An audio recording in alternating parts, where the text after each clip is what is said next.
C'est dans le sud-est de la France, à quelques kilomètres de la Méditerranée et au pied des Alpes, que se situe la ville du parfum, Grasse. Au cœur de la province et jonchée sur les collines, c'est la quatrième plus grande ville des Alpes-Maritimes, avec plus de 50 000 habitants.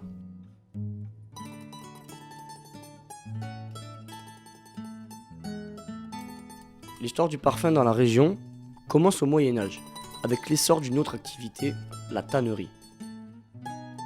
Si le travail du cuir apporte à la ville une certaine prospérité, il a néanmoins un inconvénient, et pas des moindres, l'odeur. En effet, à cette époque, règne une odeur pestilentielle dans la ville à cause d'une utilisation massive de matières d'origine animale. C'est alors qu'un certain Gallimard eut l'idée de parfumer le cuir, et plus précisément des gants. Il en offrira d'ailleurs une paire à Catherine de Médicis, ce qui aura pour effet de populariser les parfums et de faire grandir la renommée de la ville.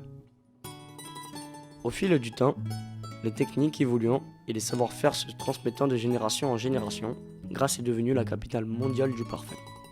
Aujourd'hui encore, on peut trouver dans la ville des agrumes ainsi que des plantes à fleurs comme les iris, le jasmin ou encore la rose de mai, dont la précieuse huile se négocie autour de 8 000 € le kilo. Dans la vieille ville, on peut trouver des monuments historiques notables comme la cathédrale Notre-Dame du Puy, construite autour du XIIIe siècle, ainsi que de nombreuses statues et sculptures diverses.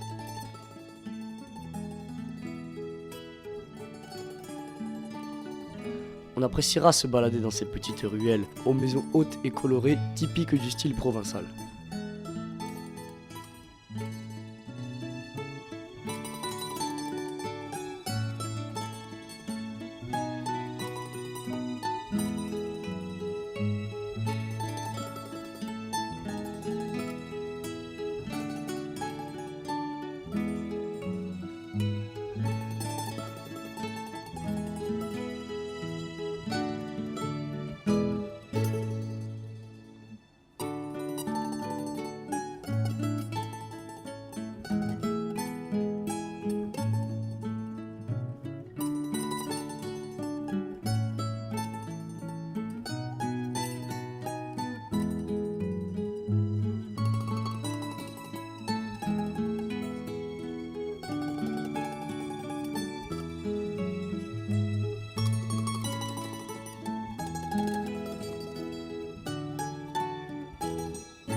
Grasse est riche en histoire, mais également d'un point de vue artistique.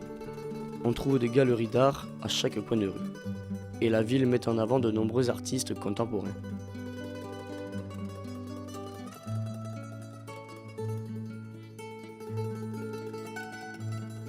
On peut également voir un trompe-l'œil près du centre-ville.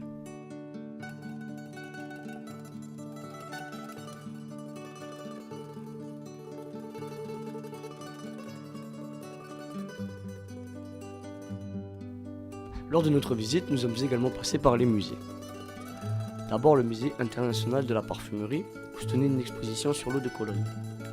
En vedette, les agrumes tels que la mandarine, la bergamote ou encore le néroli. Nous avons d'ailleurs pu créer notre propre parfum avec de l'alcool, avec des préparations d'huile essentielle. Malheureusement, nous n'avons pas été autorisés à filmer cette séquence. Puis, nous avons visité le musée Fragonard, avec cette fois la lavande mise à l'honneur. La lavande est une fragrance très utilisée en parfumerie et cultivée dans les champs de la région. Grasse a su préserver son image de leader sur la scène mondiale du parfum, en s'industrialisant et en se tenant à la pointe de ce qui se fait dans la parfumerie contemporaine.